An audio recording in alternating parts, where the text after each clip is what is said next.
Aisha Ibrahim. Welcome to my YouTube channel.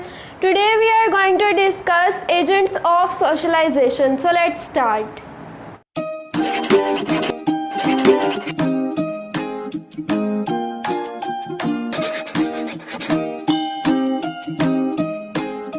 आज का जो हमारा लेक्चर है वो है एजेंट्स ऑफ सोशलाइजेशन।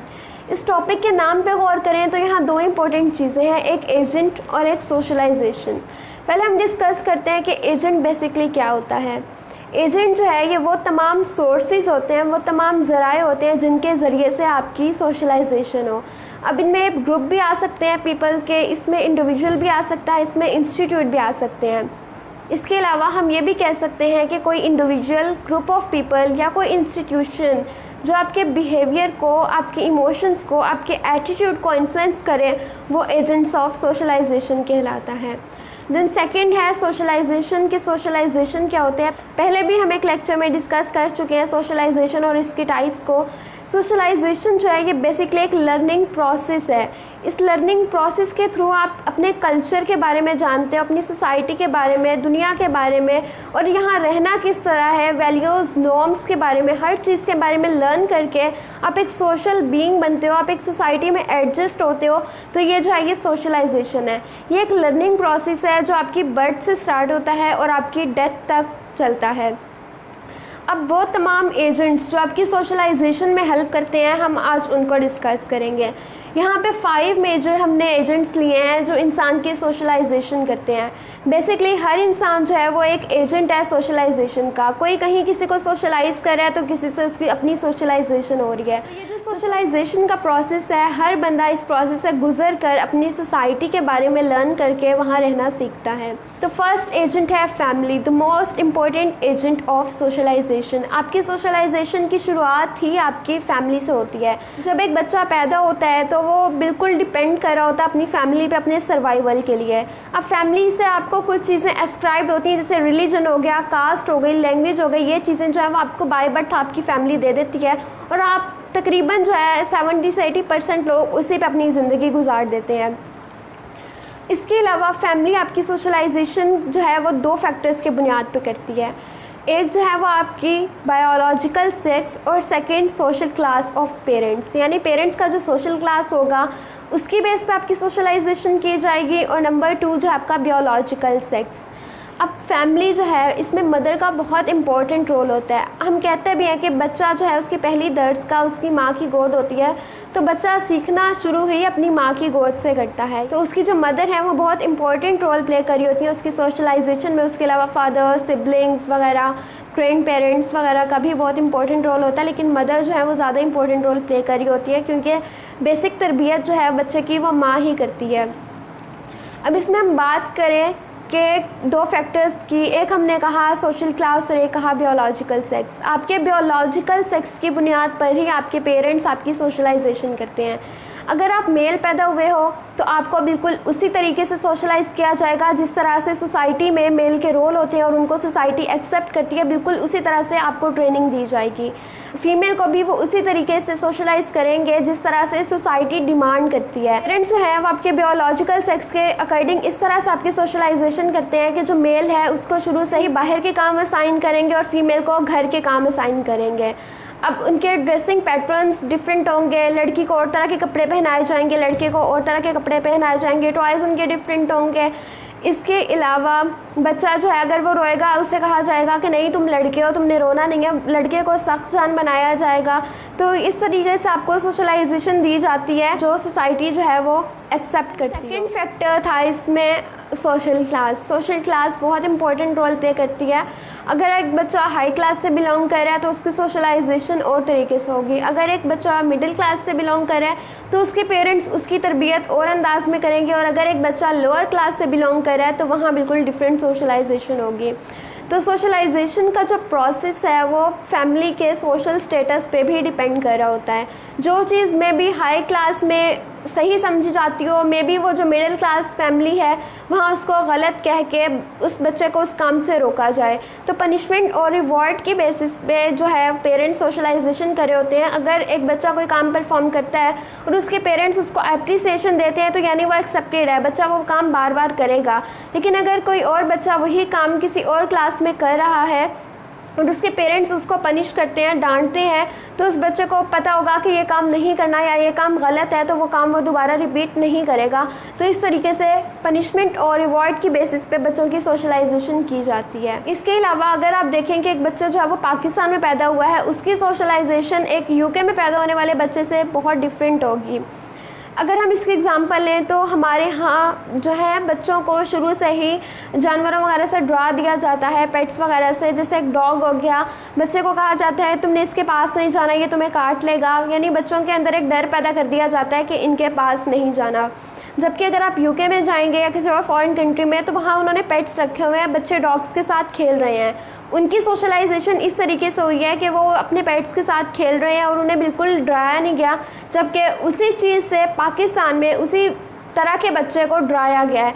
तो ये डिफरेंट तरह की सोशलाइजेशन होती है जो आपके जियोग्राफिकल फैक्टर पर भी डिपेंड करी होती है। देन नेक्स्ट है पीयर ग्रुप।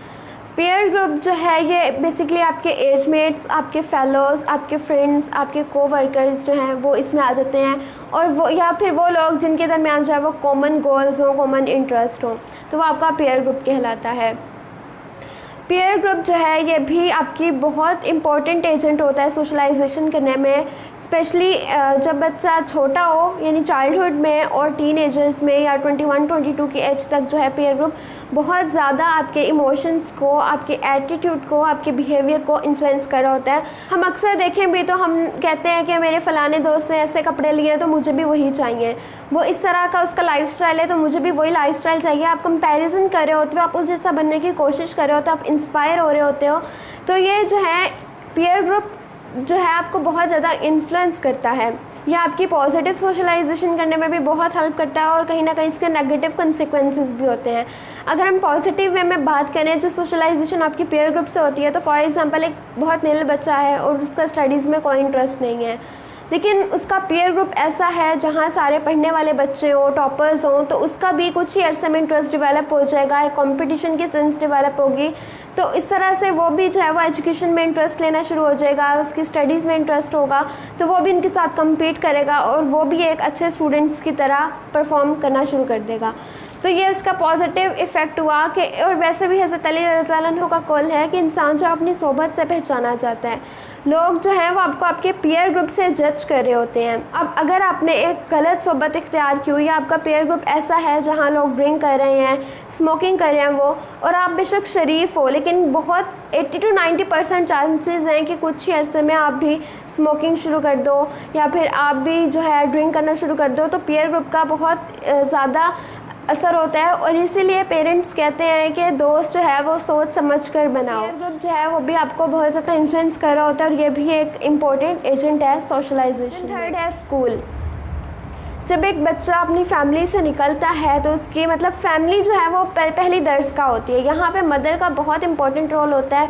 तो फैमिली के बाद जो बच्चे की दर्स का होती है वो उसका स्कूल वगैरह होता है, जहाँ जाके वो अपनी एजुकेशन को एक प्रॉपर वे में स्टार्ट करता है। अब स्कूल में दो तरह की लर्निंग होती है, एक मैनिफेस्ट और एक लेटेंट। मैनिफेस्ट लर्निंग ये कि जो चीज़ आपको आपके कोर्स के रिलेटेड पढ़ाई जाए बुक्स वगैरह में, वो आपकी मैनिफेस्ट लर्निंग होती है। और सेकंड लेटेंट लर्निंग जो आपकी हिडन लर्निंग होती है, जो आप खुद वक्त के साथ साथ सीख रहे होते हो। जैसे किसी दूसरे बच्चे के साथ कोऑपरेट करना है, अगर किसी को कोई प्रॉब्लम है तो आपने उसकी हेल्प करनी है, तो कोऑपरेशन, हेल्प करना, ये सब चीज़ें जो हैं, या डिफरेंट गेम्स जैसे बच्चे खेलते हैं प्लेग्राउंड में गेम्स वगैरह, तो ये जो है वो आपकी लेटेंट लर्निंग हो रही होती है जो आप मैनिफेस्ट लर्निंग के साथ साथ हासिल कर रहे होते हो। इसके अलावा टीचर्स जो है स्कूल में वो भी बहुत ज़्यादा इंपॉर्टेंट रोल प्ले करती हैं बच्चे की सोशलाइजेशन में। फॉर एग्ज़ाम्पल अगर एक टीचर है वो आपको कोई कल्चर के बारे में बता रही है कि उस सोसाइटी का या उस कंट्री का कल्चर ऐसा है, और वो आपको इस तरीके से बता रही है कि वो नेगेटिव साउंड कर रहा है। जैसे अगर हम पाकिस्तान और इंडिया की बात कर लें तो हमें पाकिस्तान में इंडिया का एक नेगेटिव इम्पैक्ट है, और इंडिया में भी पाकिस्तानियों के ख़िलाफ़ जो है वो एक नेगेटिव लेबल लगाया जाता है कि पाकिस्तानी अच्छे नहीं होते, मुसलमान, हिंदू, ये वो।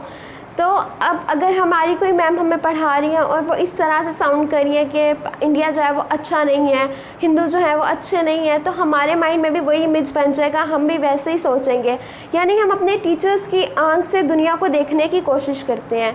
तो टीचर्स बहुत इंपॉर्टेंट रोल प्ले कर रहे होते हैं बच्चे की सोशलाइजेशन में। जिस तरह से आप बच्चे को दिखा रहे होते हो दुनिया को, वो उस तरीके से ही देख रहा होता है।